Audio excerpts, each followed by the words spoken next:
గురిచూసి కొట్టడంలో ప్రధాని నరేంద్ర మోదీని మించిన వారు ఉండరంటే అతిశయోక్తి కాదు.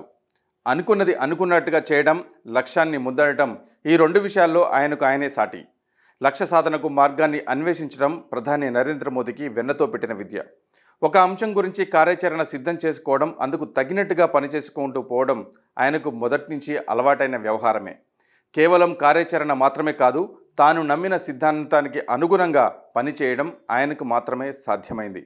తాజాగా మాజీ ఉపరాష్ట్రపతి వెంకయ్యనాయుడికి పద్మ విభూషణ్ ఇవ్వడం కానీ, మాజీ ఉప ప్రధాని ఎల్కే అద్వానికి భారతరత్న ఇవ్వడం కానీ ఆషామాషి ఏం కాదు. తనను ప్రధాని కాకుండా అడ్డుకున్నారనే విమర్శలు ఎదుర్కొన్న నేతలను హుందాగా గౌరవించడం ఒక మోదీకే సాధ్యం. ప్రధాని నరేంద్ర మోదీ గురించి గిట్టిన వారు ఎన్నో ప్రచారాలు చేస్తుంటారు, కానీ ఆయన మాత్రం తన పని తాను చేసుకుపోతారు. ఎక్కడ కూడా అసంభవం అన్న మాట ఆయన డిక్షనరీలో కనిపించదు. అనుకున్న లక్ష్యాన్ని చేరుకోవడమే కాదు, ఇంకా ఉన్నత స్థాయికి చేరుకోవాలన్న బలీయమైన లక్ష్యంతో మోదీ పనిచేస్తున్నారు.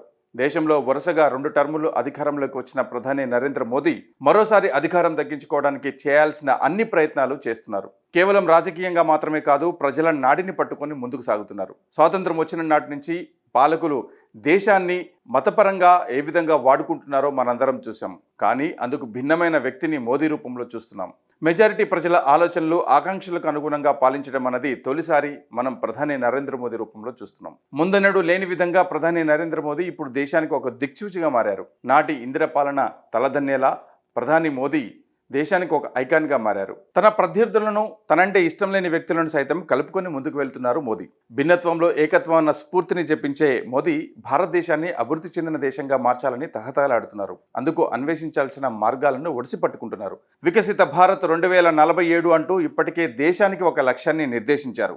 అభివృద్ధి, రాజకీయం రెండు వేర్వేరన్న భావనతో ఉన్న మోదీ ఇప్పుడు తన ప్రత్యర్థులుగా ఇన్నాళ్ళు ప్రచారం జరిగిన వారికే అందలం ఎక్కిస్తున్నారు. తనను రాజకీయంగా దెబ్బకొట్టాలని చూసిన వారిని పొలిటికల్ రీజన్స్ పక్కన పెట్టి వారికి అన్నింటా అవకాశాలు కల్పిస్తున్నారు. నాడు ప్రధానిగా తన అభ్యర్థిత్వాన్ని విభేదించిన బీజేపీ అగ్రనేతలందరికీ ఆయన ప్రధానిగా బాధ్యతలు చేపట్టిన తర్వాత అవకాశాలు ఇచ్చారు.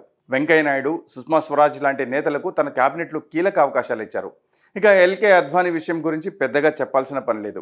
ఆయన ప్రధానిగా మోదీ అభ్యర్థిత్వాన్ని విభేదించానన్న ప్రచారం ఉండేది, కానీ అది ఎంత వాస్తవమో ఎవరికీ తెలియదు. కానీ మోదీ మొదటి నుంచి అద్వానీతో సఖ్యతగానే ఉన్నారు. ప్రధానిగా పగ్గాలు చేపట్టిన తర్వాత అద్వానీ గౌరవాన్ని ఇనుమడింపజేశారు. నేరుగా ఆయనను పలుమార్లు కలిసి ప్రధాని మోదీయే తన పక్షాన ఉన్నారన్న భావన కలిగించారు. తెలుగు రాష్ట్రాల టీవీ వెంకయ్యనాయుడికి తొలుత కేబినెట్ పదవి అప్పగించిన మోదీ ఆ తర్వాత ఆయన సేవలను విస్తృతం చేసేలా ఉపరాష్ట్రపతిగా అవకాశం ఇచ్చారు. పదవి విరమణ తర్వాత కూడా ఆయనకి దేశంలో 2వ అత్యున్నత బిరుదు పద్మ విభూషణ్తో సత్కరించి వెంకయ్య పట్ల తనకున్న అంకిత భావాన్ని చాటారు.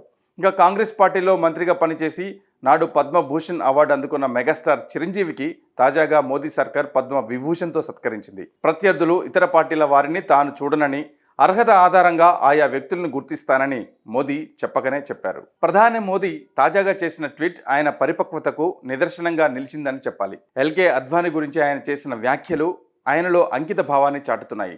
ఆయన నుంచి తాజా రాజకీయాలు ఎలా నేర్చుకున్నానని, ప్రజాసేవకు ఎలా అంకితమయ్యాయన్న విషయాన్ని విశదీకరించారు. దేశంలో ఇప్పుడు అతిపెద్ద నాయకుడిగా ప్రజల నీరాజనాలు అందుకుంటున్న ప్రధాని మోదీ పగలు, ప్రతీకారాలు మాని సర్వమానవ సౌభ్రాతృత్వం దిశగా అడుగులు వేయడం భారతీయ స్ఫూర్తికి నిదర్శనమని ఎక్స్పర్ట్స్ వ్యాఖ్యానిస్తున్నారు. ప్రధాని మోదీ ఎవరిని శత్రువులుగా చూడరని, అనుకున్న లక్ష్యం చేరుకునే వరకు మాత్రమే రాజకీయాలని, ఆ తర్వాత దేశ అభివృద్ధి, పేద ప్రజల సంక్షేమమే అజెండాగా పనిచేస్తారని గత 10 ఏళ్లుగా రుజువవుతూనే ఉంది. అంతిమంగా ప్రజల విశ్వాసాలను పొందగలిగిన వాడే రాజకీయ నాయకుడు. ఇది మోదీ రుజువు చేశారు. 500 ఏళ్ల అయోధ్య రామ మందిర స్వప్నాన్ని సాకారం చేసి హిందువుల బంధువుగా కీర్తి పొందుతున్నారు. అంతేకాదు, అయోధ్య అభివృద్ధి ద్వారా ఆ ప్రాంత అభివృద్ధి మాత్రమే కాదు, దేశం యావత్తు అందులో భాగస్వామి అవుతుందని విశ్వసిస్తున్నారు మోదీ. అంతిమంగా దట్ ఈస్ మోదీ అని నీరాజనాలు అందుకుంటున్నారు.